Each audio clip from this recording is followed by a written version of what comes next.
It's Tuesday, and I know that because I just uploaded Ask MandR episode 247, the series where I answer your questions, and if you have a question you want answered on the next Tuesday's episode, make sure you leave in the comments section down below and hit the thumbs up on the video and anyone else's question you want to see answered. And before I answer any questions, if you hadn't seen in the last couple days, we had the Tusken Raider revealed. It's the first LEGO Star Wars 2023 set we have images of, and it looks like one of the best brickheads they've put out. It looks phenomenal, still retaining that $10 price tag. I just wonder how many more years until they start to bump them up in price, because they can't be $10 forever, can they? Everything else is going up. Anyway, Square wants to know what I think of LEGO Star Wars doing a vote for a straight remake of a set each year, as well as a new one, which could be based on an existing set, but not a complete carbon copy. So I essentially think they could do something like this, where they kind of do a vote every year, and you could run it in January, and the set would be for the summer of the next year, so it wouldn't come out for a year and a half. It's hard to know whether or not they'll actually do something like this, but essentially, yes, you could do a fan vote every year. And it doesn't necessarily have to be for a set. It could be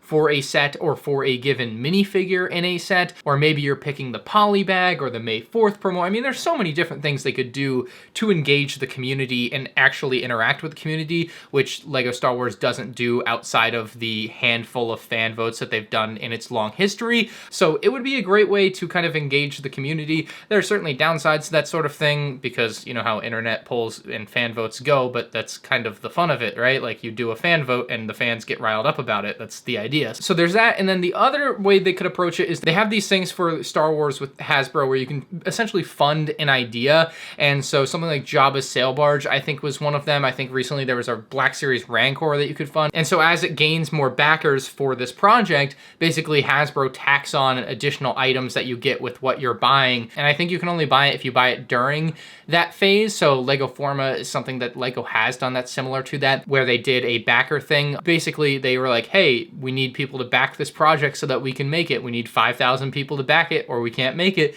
And so people went on, they backed it, and they could totally do something like that with Lego Star Wars as well. But yeah, this is a great idea. Lego Coleman Trevor says, how do you keep track of your collection and what it's worth? I've heard some people use Brickset. It just takes a long time looking up every average price on Bricklink. Yeah, you shouldn't be individually looking up items whenever you want to track the value of your collection. Recently, Bricklink did release a collection like tracker. I haven't used it myself yet, but it just might kill off part of the users that use the Brickset one. I'm definitely interested in it. I don't know if it's going to be better or worse than what Brickset has. There's also another website, I think Brick Economy, that has a pretty good one that has really good secondary market prices baked into it. But back to the first part of your question, I mainly use Brickset to track my collection, although I don't do it completely on there. Like, I don't keep it 100% up to date. I don't see it as a necessity for me. But from what I have inserted in there, they say that the value of my collection is about 170 some odd $1,000 after, you know, the value of stuff that's increased and everything. Like, there is quite a bit of money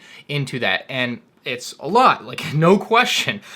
It is a lot of stuff. Now, a lot of that stuff I obviously didn't pay the price that it's worth now for, so, you know, that's something to keep in mind as well.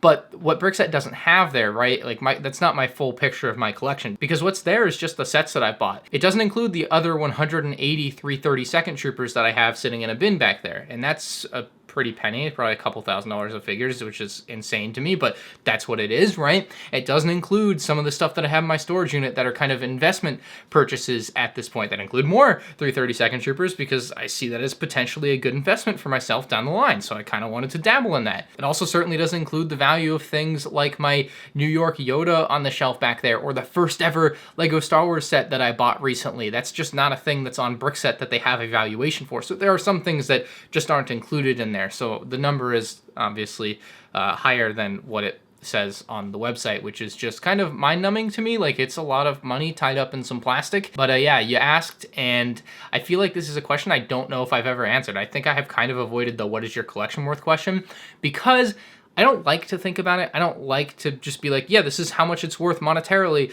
because that doesn't really matter to me. Although, to be fair, as a kid, with my parents, it was always, oh, I'll sell it one day when it's time to go to college and it'll fund my college. It was always the college fund, right? That's what the Lego collection was until, like, I don't know, late high school, when it came time to fund college. And it was like, well, you know, I don't know about all that college fund stuff. I don't know what you've been led to believe, but there will be no college fund. But I always think back on that as a kind of funny thing. Anyway, that's a low end on the ballpark of what my collection's worth, and hopefully some websites that might help you track the value of your collection if you're interested. Rob Marvel says, do you think LEGO will ever go back and remake a Jango Fett Slave 1? Also, do you think we will ever get a Camino set? Both of these have answers that really lean towards no. I think this year was the year for a lot of those Episode 2 remakes that people had been asking for recently, like the Coruscant Speeder Chase, like the Jango Fett Slave 1, and especially the Jango Fett Slave 1. When LEGO last year did the color change of the LEGO Fiat, where they made it blue instead of yellow, and they re-released it exactly the same, I was like, they have to be doing this for Jango Fett Slave 1.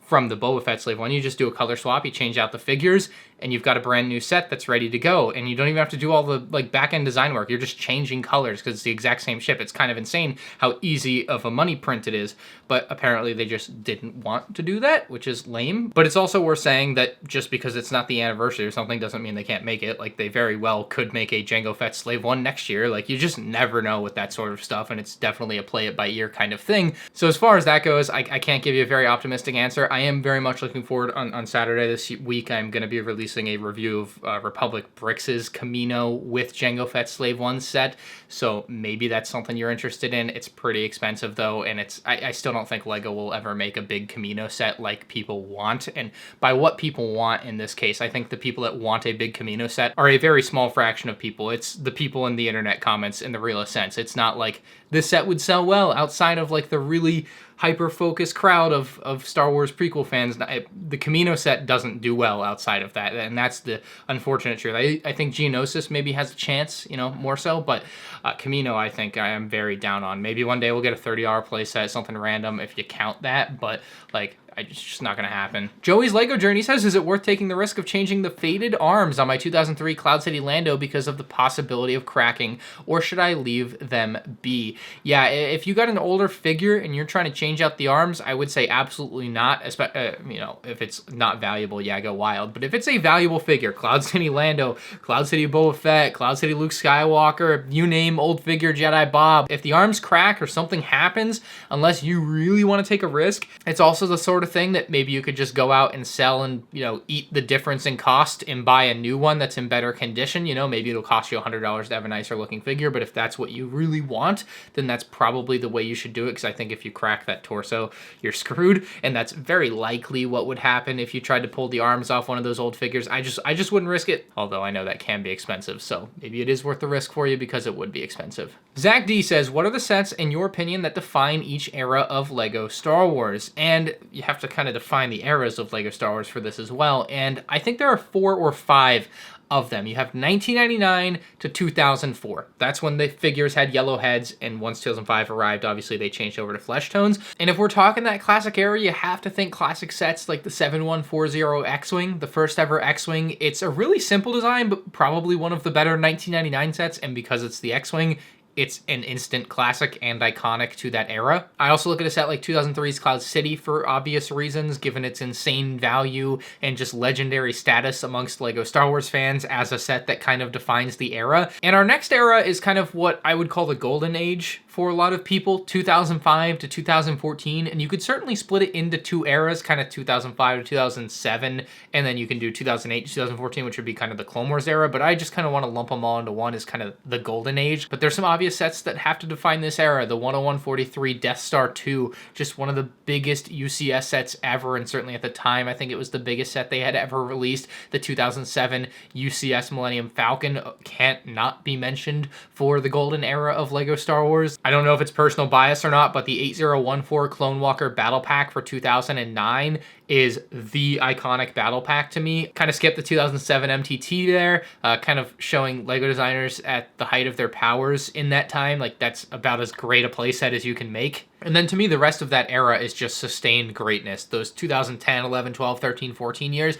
you just have so many good sets. And then you move into the Disney era, and this is where things get a little bit shaky for LEGO Star Wars in a lot of ways. And this is actually a time where I made a video called Stop the Hate for LEGO Star Wars 2015, because this to me was the first wave where the internet of LEGO Star Wars fans, and at the time it was admittedly much smaller than it is now, kind of went, hey, all of these suck, you know? for Lego Star Wars in 2015, and now it's obvious you can look back with hindsight now and be pretty happy with what was there at the time. But Rebels was not seen too highly at the time, so the Rebel sets weren't all loved. The battle packs were kind of meh. People didn't like the new Stormtrooper helmets. But that January 2015 wave received a lot of hate on the internet, and I say a lot. I mean, I don't know, man.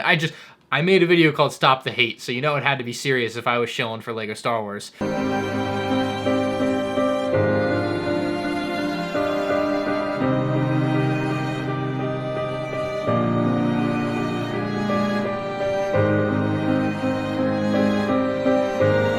But looking a little beyond 2015, as far as the Disney era of Lego Star Wars goes, you gotta look at sets perhaps like BB-8, which show kind of the first baby steps towards Lego Star Wars doing this more adult displayable thing, even at normal price ranges that aren't UCS sets. You also had the UCS Millennium Falcon. You can't not bring that one up when talking about the Disney era. And then the fourth and final era, of course, the era we're currently in, is 2020 to present, and who knows how far beyond. I don't know when I'll put a cap on this for my personal eras of Lego Star Wars, but this is the adults welcome era, certainly. A lot of adult 18 plus sets at very cheap prices, the all black box art, and that extends to beyond Lego Star Wars, obviously, but for Lego Star Wars adults welcome, of course.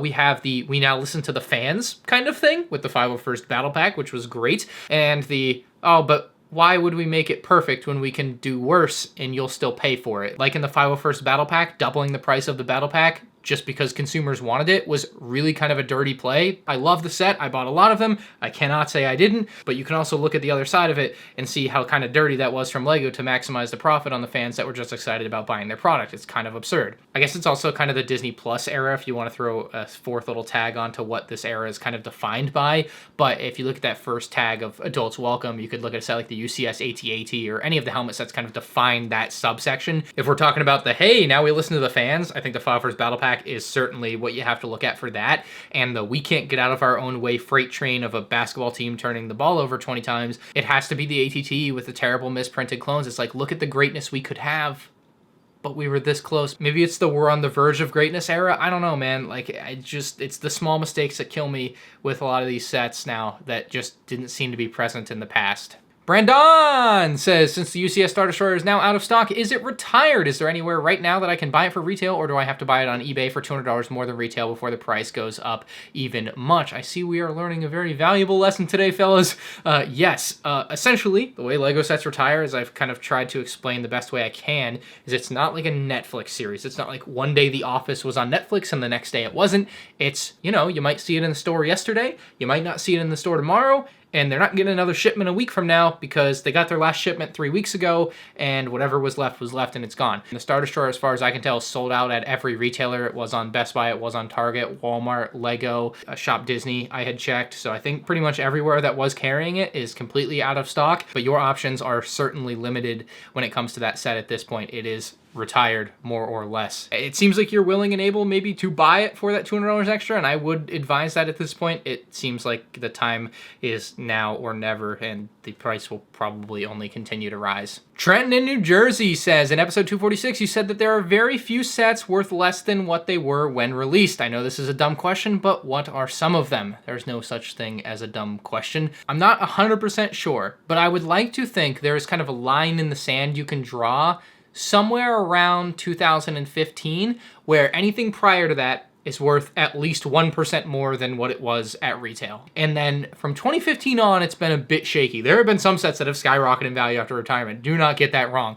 But some of these Disney era sequel sets have kind of tanked after retirement, or even during their availability, like because they just didn't sell. And so buildable figures are the obvious thing to point to. Jyn Erso, according to Brickset, is only worth like $7 sealed in box. It was a $25 retail set. That's 71% negative growth. That is very bad. That's worse than my Bitcoin. One of the ones that kind of surprises me as being worth less than what it was at retail is the Encounter on Jakku. It was a $60 retail set. It's now worth about $40 sealed in box. And the reason it's surprising, and now at the time it was released, everyone thought it was overpriced. I thought it was overpriced. Like, it was too much money for what you got. But part of what increases value on a lot of Lego sets nowadays, and what people are looking for is cool minifigs, and that's what drives a lot of sales for stuff. They just want the minifigs. Like Thrawn in that Phantom 2 is the reason the Phantom 2 is worth so much. But this one has 2 exclusive minifigs with Unkar Plutt and Tito. Very nice, detailed figures as well. It's not like they're bad figures. Now, it does include Rey and BB-8, and nobody wants another Rey and BB-8 at this point, but that Unkar Plutt figure is awesome, and I would love to see something like that for Dexter, you know? But like, yeah, that's the sort of thing that makes it kind of crazy that this set in particular is worth $20 less than it was at retail, because it's just something that has the thing that normally makes sets worth so much more. Next question from Johnny says, don't be buying blind bags because they are made for you to lose. Lego, let's put all our CMFs in boxes. And mind you, I don't think you should buy Lego CMFs when they're put in boxes. I think it's just bad for the consumer in general. I don't think it's fair. But at least with Lego CMFs, you're buying from a company that you know and probably generally trust, and they tend to put the figures in a 1-to-1 ratio. So like you have a 1 in 12 chance at any given figure on the box, versus with these blind bags that people are doing, or mystery boxes on people's websites or eBay, you know, any of the sites that you're buying anything mystery of with Lego, the seller is setting the odds, and there is no way for you to know whether or not those odds are legit to begin with. Like I saw a seller recently on Whatnot doing blind bags, and they were selling blind bags. They said the average price was $35, and they were starting the auction at $36. So if the average price is $35 and you are spending $36 every time, you are always losing on average. It made sense. Nobody was bidding on them. Luckily, for the most part, people weren't, and he eventually lowered the price. The seller seemed to question why no one was bidding, and I was like, well, no one's going to bid because they're always going to lose. Like, on average, if you're paying more than what the average is, if it's right in front of your face, why would you do that? I'm not going to try to pronounce your name, but he says, have you seen the deals they have at Costco nowadays? They have the Vader versus Obi-Wan set for $30. Do you know any other retailers that have deals like these? My Costco also has Vader versus Obi-Wan for $30. I picked up a few myself, and no, because Costco is unique. Costco is like a wholesaler. They do things their own way. They are not Target, Walmart, Toys R Us, Lego store, mom and pop store. They are, we have stuff, please buy it now for whatever price we're selling. Like, they will give stupid deals. For $80, they have the Iron Man and Groot set. That's $145 retail for $80. My Costco and a lot of other ones have had the Mando's N1 Starfighter for $30. That's 50% off. And to my knowledge, retailers buy license sets for 30% off of retail. So there's no way they're making money on it. Like, in my head, unless Lego is giving them some special crazy deal, they ain't making money on that. But some of those deals out there are just insane. I think I saw one on, I would highly suggest following the subreddit r/Lego deal that had Imperial Light Cruisers for like $80 or something, and those were even really cheap already at Walmart over the Black Friday weekend for I think $100. Another Costco down near Miami had medieval blacksmith sets for like $80. Like, we're talking just stupid cheap for a lot of this stuff at Costco, and my eyes were not open to Costco until very recently. Back in February-ish of this year, some of the Costco's got the Book of Boba Fett, Boba Fett's Throne Room set early, and a couple of guys fortunately reached out and very nicely helped me out to get that set early. So I was very thankful to them, because I went out and got a Costco membership myself for the local Costco that they had just built, and I had never been. I was like, oh, let's see if they got the Lego Boba Fett's Palace. And I was kind of hooked from there on, because when I was there, I saw sets like the Mandalorian Starfighter and Grogu for like nearly half price. I didn't buy them at the time. I probably should have, because they were just stupidly cheap, especially given just how good that Gar Saxon figure is. But man, I missed out on some of those early deals because I was just there for the one thing. But yeah, it's totally the place to be for some of the best Lego deals you can get. Lardington wants to know what the best and worst Lego financial decisions I ever made were. I think the box of 30 Scarif Stormtroopers that I bought at Brickworld 2018 for $75, the figures were $2.50 each. They are now worth like $30 each. I finally sold that box recently. I was looking at it out in my garage, and I was like, I have a sealed brown cardboard box with 30 Scarif Stormtroopers in it.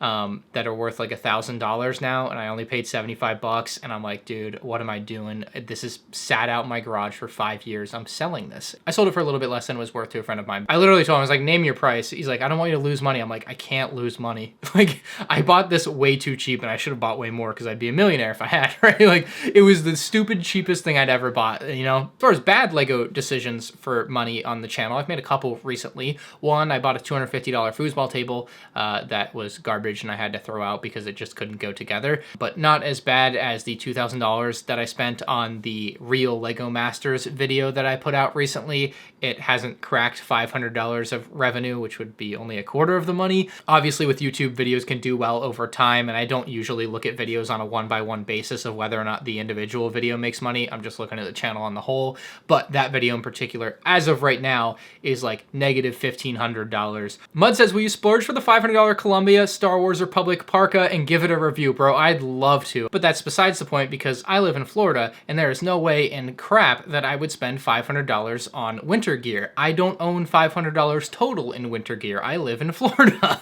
you know? It's just not happening. I love it. It's a really cool piece of like Star Wars memorabilia clothing. It's awesome. I was thinking of maybe getting the $140 one in blue. That, I mean, that totally reminds me of like Clone Wars Anakin in snow. Like I wanted that, but it's sold out. So I'll save my money on my winter gear this year. It's not like I need it anyway. I live in Florida.